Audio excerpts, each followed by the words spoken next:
Eleições 2020. Durante todo o mês de outubro, todos os postulantes ao cargo de prefeito da maior cidade do Brasil passaram pelo Jornal da Gazeta. Hoje, há pouco mais de uma semana das eleições, é a última entrevista da segunda rodada de sabatinas com os candidatos à Prefeitura de São Paulo mais bem colocados, segundo o Ibope. Quem comanda é a Denise Campos de Toledo.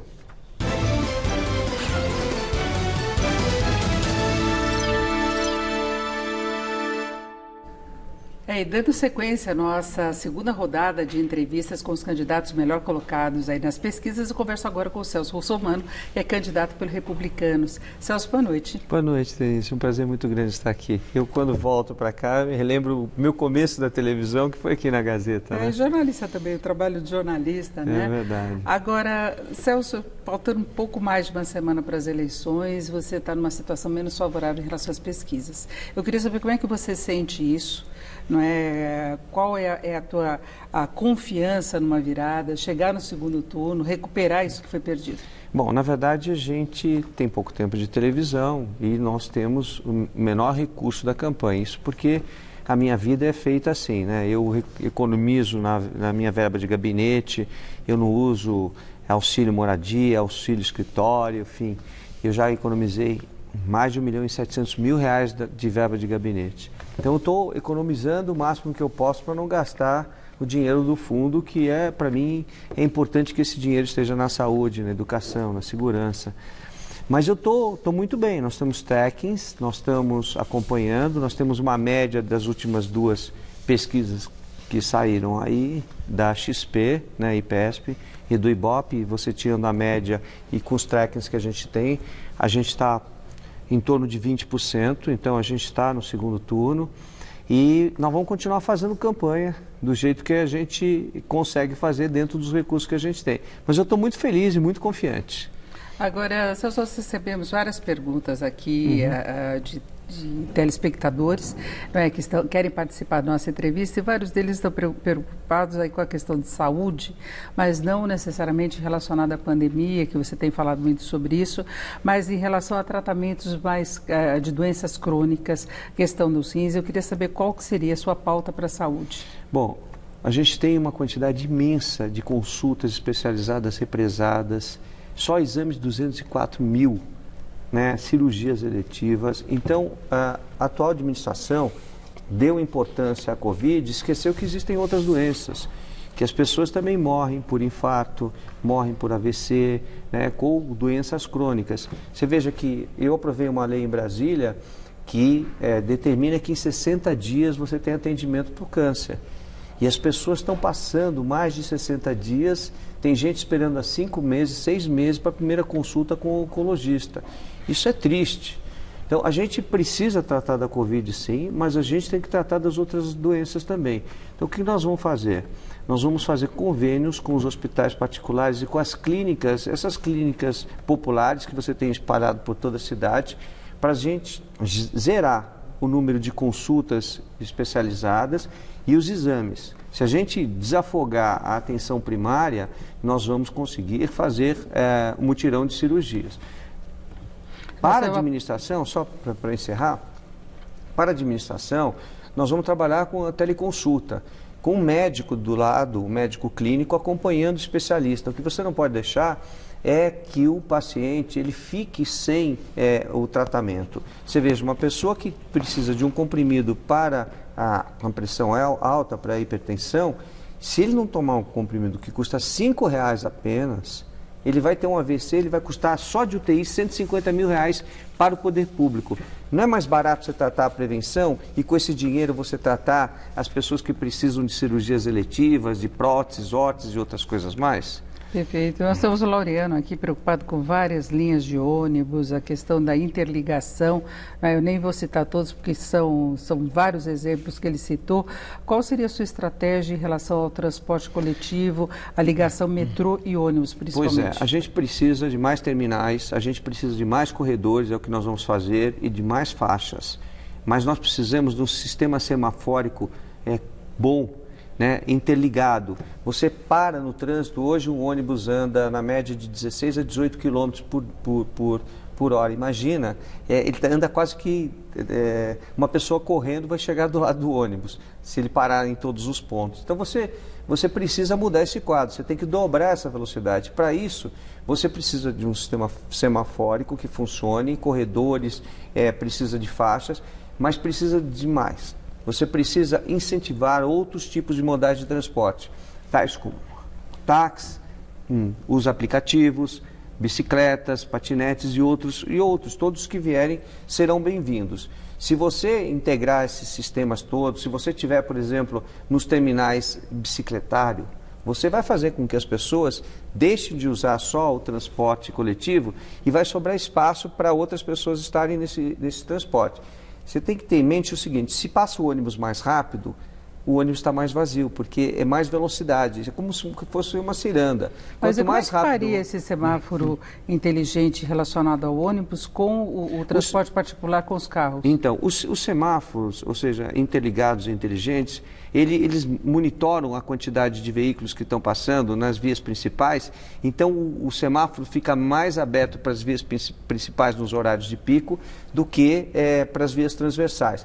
Agora, interessante é o seguinte, sentar com a sociedade organizada e dizer, vamos repartir os horários? Por exemplo, quem vai para a indústria da construção chega mais cedo, quem vai para o comércio chega depois, quem vai para o escritório em outro horário. Se a gente conseguir isso através de o diálogo, nós conseguimos fazer com que os horários de pico sejam menores e a gente consegue dar oxigenação para a cidade. Mas haveria algum trabalho específico para aumentar a frota de ônibus em algumas regiões, para tentar melhorar a condição, inclusive, do transporte? Você pode aumentar a frota de ônibus se você tiver o sistema que hoje você já pode instalar imediatamente. Os ônibus, a maioria já tem chip, já tem Wi-Fi, alguns têm ar-condicionado, piso baixo, todos têm que estar na mesma situação. E para isso existe investimento do Banco Interamericano, do BID, do Banco Mundial. A gente tem que buscar. Mas mais do que isso é o seguinte, com um chip no ônibus, você pode monitorar a quantidade de passageiros que você tem dentro e você pode colocar mais ônibus naquela linha específica para evitar a aglomeração dentro daquele ônibus. Mas eu insisto, se o ônibus andar mais rápido, isso é técnica, né, de trânsito, e se você tiver um sistema funcionando com o CT prestigiado, que infelizmente nesse momento não está, com a São Paulo Transportes prestigiada, com funcionários trabalhando, você consegue dar velocidade para o trânsito e consegue fazer com que as pessoas tenham oxigenação e possam chegar mais cedo em casa ou ir mais cedo ou mais tarde para o trabalho e viver um pouco melhor. Um outro telespectador está querendo saber qual seria a sua posição em relação ao programa de privatizações na cidade. Olha, a gente tem que olhar caso a caso, porque existem coisas que são obrigações do poder público e outras não. O poder público não precisa tocar, mas pode tocar junto com a iniciativa privada. O importante é o poder público não perder o controle, né, das coisas que são essenciais. Então é essencial saúde, segurança, educação. Esse é o tripé constitucional. O resto tem que ser visto caso a caso. Agora, por exemplo, eu não privatizaria o autódromo de Interlagos. Por quê? Esse é um cartão de visitas que a cidade precisa. Por exemplo, o Anhembi, ele é superavitário se tiver uma boa administração. Se tiver uma má administração, ele dá prejuízo. Então, depende tudo das parcerias que a gente vai fazer com a iniciativa privada, sem esquecer que o poder público não pode perder o que ele tem.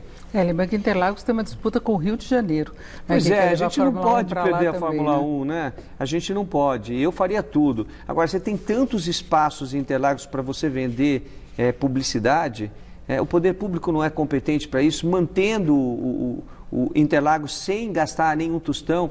Olha quanta gente está envolvida com aquilo no automobilismo, no motociclismo. São pessoas que vivem daquilo lá e estão muito preocupadas com o futuro de Interlagos.